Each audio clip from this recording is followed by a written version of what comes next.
नमस्ते प्यारे बच्चों, एक बार फिर मैं वंदना सारस्वत आप सबका मेरे वीएस क्लासेस में स्वागत करती हूँ।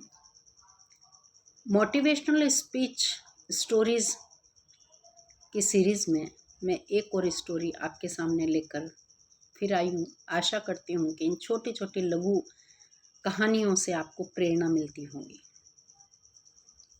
एक बार की बात होती है, गांव में एक साधु रहता है। वो एक पेड़ के नीचे बैठा रहता है और आने जाने वाले सबसे बोलता रहता है, जो मांगोगे पाओगे, जो चाहोगे पाओगे। सारे गांव के लोग सोचते हैं कि ये पागल है, इसलिए कोई भी उस पर ध्यान नहीं देता। एक बेरोजगार व्यक्ति जो बहुत परेशान था उधर से गुजर रहा था और महात्मा जी ने फिर वही अपनी रट लगा के रखी हुई थी, जो मांगोगे पाओगे, जो चाहोगे पाओगे। व्यक्ति उनके पास पहुंचा और उसने महाराज जी से बोला कि मैं भी कुछ चाहता हूँ, क्या ऐसा संभव है? मैं जो चाहूँगा मुझे मिलेगा? महात्मा जी ने कहा, बेशक वो तुम्हें मिलेगा। उन्होंने उस युवक से कहा, अपने दोनों हाथ आगे करो। उसने अपने दोनों हाथ आगे कर हथेलियाँ फैला दी। महात्मा जी ने कहा, दो चमकीले पत्थर उसकी दोनों हथेलियों में एक एक करके रख दिया और बोला, मुट्ठी बंद करो। युवक को ये सब कुछ समझ में आया नहीं, सो उसने महात्मा जी से पूछा, क्या महात्मा जी ये चमत्कारी पत्थर हैं? इनसे मेरी विशेष पूरी हो जाएगी, मेरी इच्छाएं पूरी हो जाएगी?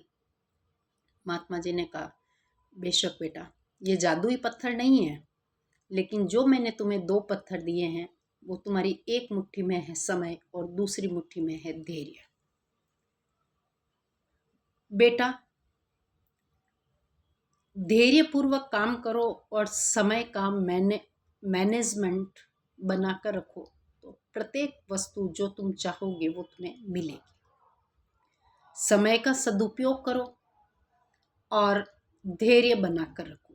ये दोनों ही चीज़ें हैं जो जीवन के लिए बहुत उपयोगी हैं। अगर आपने सही समय पर सही कार्य नहीं किया और समय को खराब कर दिया या फिर धैर्य न कर जल्दबाजी कर दी, तो भी तुम वो नहीं पाओगे जो तुम चाहते हो। ये दो अमूल्य चीज़ें हैं जो मैंने तुम्हें दी है, एक है समय और एक है धैर्य। पुत्र, जाओ, समय का सदुपयोग करो और धैर्यपूर्वक सही समय का इंतजार करो। तुमने जो मेहनत की है उसकी सफलता तुम्हें अवश्य ही मिलेगी। जो तुम चाहते हो वो तुम्हें अवश्य ही मिलेगा।